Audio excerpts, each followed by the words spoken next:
Well, good afternoon again. It's so nice to see so many people, so many familiar faces.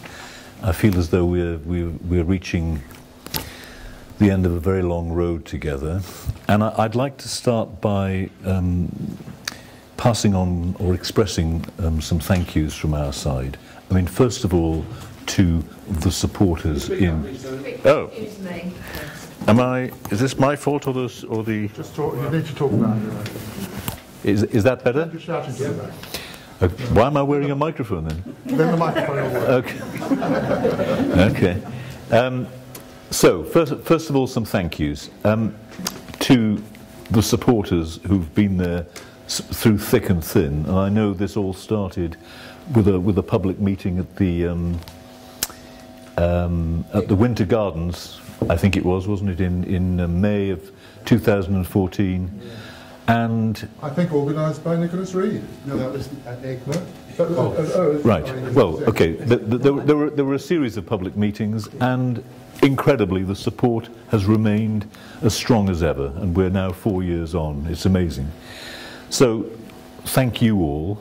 I want to say publicly a thank you to our investment partners, about whom some awful things were written a few months ago at the behest of someone who's no longer in control of things. Sir Roger and Craig McKinley have met them.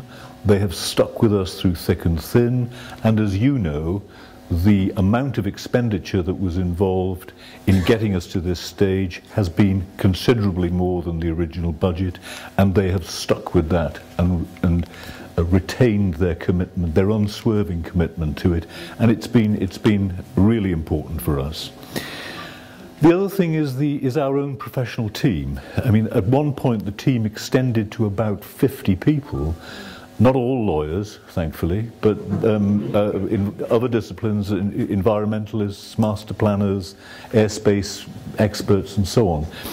The degree of commitment they've shown to this project has been incredible. I mean, if I say to you that in the months leading up to the final submission, I was getting phone calls at 11 o'clock at night from people saying, do you know, I've just spotted something in the document, it needs to be changed, I was reading it. And you know, you say, well, you're an external consultant, you know, get a life, what are you doing reading our stuff? well, I don't want to, you know, I don't want anything to go wrong. Just amazing. People working Sundays, and I can't fault them, you know, they've been absolutely fantastic. Their role will continue post-acceptance in a way that I will explain a little bit later on. Also, just to pick up on something that Sir Roger said in relation to Thanet District Council, on the 11th of April there was a meeting between River Oak and Thanet District Council. Wasn't quite as momentous as North and South Korea, but it felt like it. What? Okay. Instigated, of course, by the new leader, and subsequently reported to the next full council meeting. It was cordial, it was friendly. We've agreed to do all the things that we should have been doing for the last 2 years, which is meeting with elected members, explaining things, developing policy together, and in some ways going back to what I did in a previous life working for the Plain Station Group when we negotiated the old Section 106 agreement back in the year 2000, where there was a working group of the then council leadership, which one constant still included in those days, Bob Bayford, which worked well together. Hard bargains were struck. But that's what happens. Without dialogue, without discussion, nothing can move forward. So that for us was a major step forward, and removes an external pressure, which has changed things, I would say. You know. Plus, to be honest with you, okay, we get Niall Lawler and I particularly still, I'm afraid, a stream of personal abuse on some social media sites, but with the change in the leadership of the council itself, much of that has stopped. And again, it leaves you freer to get on with what you really need to do, which has been a very, very welcome change. So, just to say something about the procedure now. The 28th day is the 8th of May. So the 8th of May is the final date for acceptance. So we are close. If I said we're supremely relaxed about it, I would not be telling you the truth. There is a degree of tension building up as we get closer to the day. And we'll be waiting every day. We have noted that for the last few acceptances, they've come through a few days before the final 28th day, so it may be that we shall hear something during the course of next week. I hope so. I very much hope so. The process, once acceptance has taken place, and I should also recommend to you an excellent posting on your website, on your Facebook page rather, by Andy McCulloch, which I think appeared on Friday. Yeah. It'll be pinned immediately after this meeting at the top of the Facebook page. So. Yes, and he's done it so well that there's as much or as little material there as you might want to read. You know, it's really excellent. The main thing is this. The first step is a letter confirming that we will have been accepted for examination, as it's called. There is then an issue of we have to publish a notice to those people who will be affected by the development, which can be primarily people who own land whose property rights are affected, but others as well. So there'll be a further round of advertising and notification. And we have to, that's a 30-day process. I'm just looking at my notes here to make sure I don't get anything wrong. During that time, the Planning Inspectorate will decide on the appointment of an inspector or inspectors. We don't know how many they will appoint. It could be as few as 1. It could be as many as 5. We don't know. We really don't know. Plus, they have the power to appoint an external assessor, a professional expert, if they feel that this is an area, i.e. aviation, where they don't have the necessary expertise internally in the Planning Inspectorate. So that process will also take place in the weeks after the acceptance has taken place. The next step then is to agree a date for what's called a preliminary meeting. The preliminary meeting will be held somewhere in Thanet. We have to arrange the venue, and we have to find somewhere that is suitable. It may well be the council chamber. It has to be somewhere that's accessible, that has disabled access, that has suitable amplification processes and a loop and all the rest of it.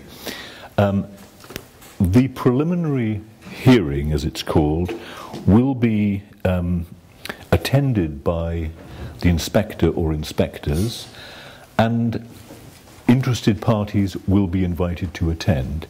The purpose of that's a sort of it's a business meeting. It's for the inspectors to make decisions on how the examination process should be conducted. I'm told meetings like that normally, hearings like that normally don't last more than a couple of hours. They are relatively informal, and people who turn up will be invited to speak very briefly. Those present, of course, will be statutory consultees as well as members of the public. Once we've been through that process, the real work begins, and the real work will run for 6 months. That's the maximum period fixed by law. We think, it's difficult to be precise, but probably the 6 months will start running on or about the 1st of July. So the preliminaries will be out of the way by then. It might be a bit quicker, but let's say the 1st of July, which will run us through then to the end of December.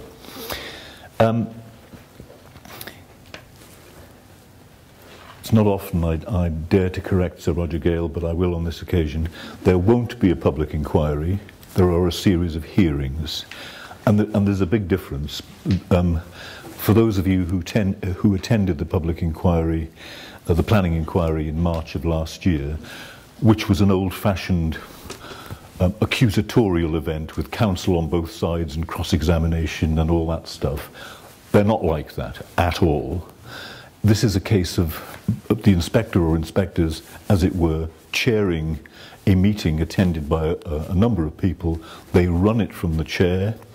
There can be a role for lawyers, but really only in terms of, well, Mr. or Ms. So-and-so, just outline your client's case for me. There isn't this sort of ding-dong of, I put it to you and all that kind of stuff. That's not what these things are about. And that's an important difference. Allied with that is the fact that most of the information that the inspector will be gathering will be by way of written submission rather than by oral submission.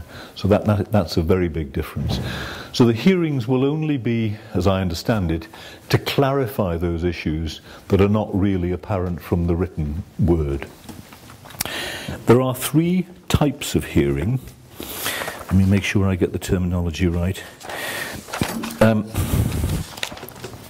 The first type of hearing is called an open floor hearing, and that is a hearing for members of the community, members of the public, Joe Public generally, to turn up and express their views. Typically, there's one evening for that, and I say evening because the view, I think, of the planning inspectorate is that's for the benefit of those people who might be at work during the day. So that will be one event. We have to organise it, we have to find the venue, and the rule is it has to be a venue that's large enough to accommodate everybody. The second kind of hearing is what's called an issue-specific hearing, and there may be several of these. They can range from anything from night noise to risks to the environment, to the disturbance to locals generated during the construction period, to operating hours. Again, it's within the inspector's discretion as to what those hearings cover and how many of them there are. And then finally, there is a compulsory acquisition hearing. And just a terminological amendment here, we have to get into the habit of not calling this CPO. It's technically CA from now on, compulsory acquisition. It's to distinguish it from the CPO under the original procedure. I mean, this stuff's full of so many acronyms. Some of us are still struggling to understand some of the aviation acronyms, so a whole layer of new ones is you know, an extra bit of pleasure for us. The compulsory acquisition hearing is an important one because it will deal with our claim that we should become the owners of the airport, and that will be the venue at which Stonehill Park will be allowed to make their case that there's no viability behind the airport project, or that it should be a housing site rather than an airport, or whatever points they care to make. That will be an important part of the process. We don't know the point at which that will come in the process because that's up to the inspector. And also, this will not be one of these set-piece occasions where everything is decided on the day. This will be largely for written submission, and most of these written submissions have already been made. So, and that really raises the other point. This is an examination based on our 10,500 pages that Sir Roger referred to a few minutes ago. That's what's being examined. And the inspector's role is to ask for clarification. So if there's anything there that he or she feels has not been adequately explained, he will ask questions, and we have an obligation to respond in writing to those questions in 28 days from the date that the question is asked. That's basically how it works. As the process runs through, there may be additional hearings if the inspector feels there's something that we've all missed. But as we get to the end of the year, It will wind down slowly. 31st of December or thereabouts will be the end of the 6 months. At the end of the 6 months, the inspector or inspectors have a maximum of 3 months in which to write their report and make their recommendations, which then go to the Secretary of State for Transport. We don't see those recommendations until the Secretary of State has made his decision. So 3 months for writing the recommendations, and then 3 months for Mr. Grayling, as it is at the moment, to make his decision, at which point we get both the decision and the report and recommendations. And thereafter, if everything has gone according to plan, things will move pretty quickly, because at that point we will have a development consent order, which is like an act of Parliament, which will have the effect of transferring ownership to us and of giving us the planning powers we need to do whatever we want to do, or whatever we've asked for permission to do, ranging from the highway works necessary, for example, to improve the road junction at the Spitfire Museum, to building new parking stands on the airfield. A range of things. That's how it happens. And of course, it could be said that that's the point at which the real work begins, because what we will have done then is simply to have acquired ownership and a planning framework that enables us to do what we want to do. So that's the procedure. Just wanted to say, things are never that easy in this game. There is, however, a parallel process which will be starting next month or the month after, which is the airspace change process with the Civil Aviation Authority.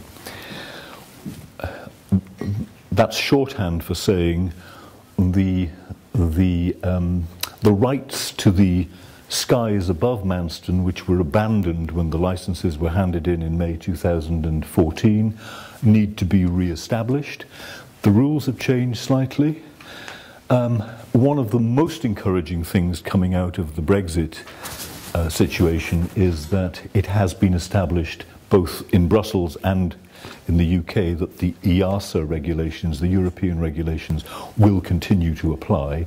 There are sound pragmatic reasons for that, because to do with operational conditions and insurance of aircraft all over the world, it is absolutely essential that we are seen to be complying with the same regulations as all the other airports in Europe. That makes our task easier, so we know what the process is. And that process, you've heard me say this before, I think, is to determine the exact route of the flight path, both east and west over Manston Airport, the point at which, to the west, aircraft are able to turn either right or left and avoid Herne Bay and Whitstable, and the point over Ramsgate to the east, the point, if any, that we're able to modify the flight path to mitigate some of the effects of noise over central Ramsgate. That will be in the hands of the CAA. We have to, a lot of that work has already taken place on our part. There has to be a further round of consultation and probably 2 more public events, one once again in Herne Bay and one once again in Ramsgate. It's likely that those hearings will take place in the summer. I'm not quite sure when. It is also likely that we're going to have to liaise with the Planning Inspectorate, because it's very unusual for them to have a parallel process of consultation going on while the examination phase is happening. But we can't postpone it, because if we were to postpone it until acceptance, and until granting of the DCO, we'd lose a year. And we can't do that. We want to be in a position, once we've got the DCO granted in June, July of next year, to be able to hit the ground running. We won't be able to do that if we're still struggling with the airspace change. So that's why it has to happen in parallel. More expenditure, more commitment to investment. So that's the other thing. And just also to say to you, in relation to the work that's going on while all this is happening, we are, of course, looking at the capital programme, the cost of what we are proposing to do on the airfield. And I'm looking at the latest schedule here of the costs. This is everything from a new control tower to all the new parking stands in all phases, to rebuilding the passenger terminal, to moving God knows how many million tons of earth, and so on and so on. The running capital total now, actually I'll take my glasses off to read it, the current total is £479,764,390. That's there's a huge amount of work, but I think this goes all the way back to one of the points we made right at the beginning, to the which is the answer to the, well, it never worked before. Well, it never worked before because nobody ever spent this kind of money on it. This is what you need to spend to make it a sensible airport. And although it sounds a hell of a lot of money, £500 million, if you compare that with the cost of Heathrow or another runway at Gatwick, it's you know, it's not quite chicken feed. It's a lot of money, but you know what I'm saying. So yes. So that work is going on and continues to go on. And again, just to repeat the point, we will be using as much local labour as we possibly can. When it comes to the construction work, there are very few companies in the country with the capability of doing this kind of work. It's very specialised work, but when we let the contract to whoever it is, we will make it a condition that they hire as many people locally as possible, and we will use as much ancillary work, catering, transport, overnight stays and so on, and place that locally as well. It's important.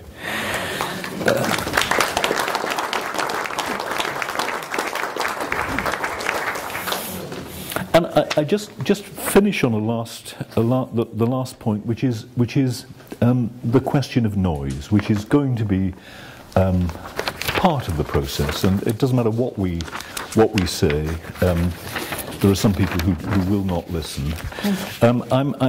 Last week in the House of Commons, two members of Parliament, the Labour member for Brentford and Isleworth and the Conservative member for Windsor, both of whom have constituencies affected by Heathrow, asked more or less the same question. And the reply from the Secretary of State was as follows. He said this: before the Aviation National Policy Statement is brought to the House, it will be updated off the back of work done by the Transport Committee and the public consultations that have taken place. It will be a refreshed document when it comes before the House. The impact of noise on residents around Heathrow depends on an assessment of the rate of arrival of a new generation of aircraft. As we get into the 2030s, we expect no overall increase in the number of people in the 54 decibel noise barrier because of the arrival of these new aircraft. There may be a short period in the mid-2020s when there is a small increase depending on the airport's rate of growth and the development of the aircraft fleet, but any such increase will be a short-term one. Now, to hear that from the Secretary of State is actually reassuring for us, because it's exactly the point that we've been making. There is a transition. If you take Cargolux, which is an airline that you're all familiar with here, they've transitioned from 747-400s to 747-800s, much less noisy. Not every other cargo fleet has done the same, but they're all beginning to do that.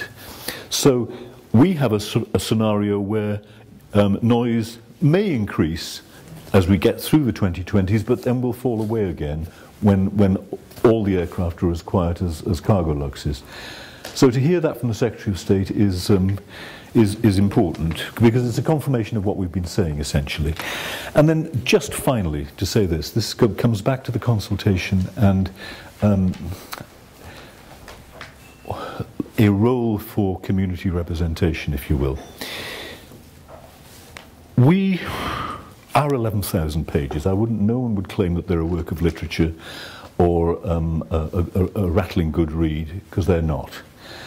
The one thing that I think they lack, because we can't apply that, is a sense of the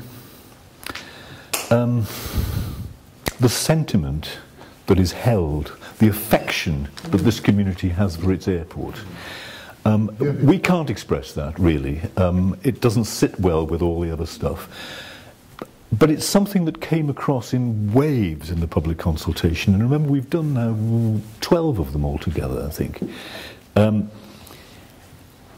We feel that there is a role for you to get that across to the inspector or inspectors. You know, why is it that unlike most other DCOs, the majority of the local community appear to be in favour of this? Why is that?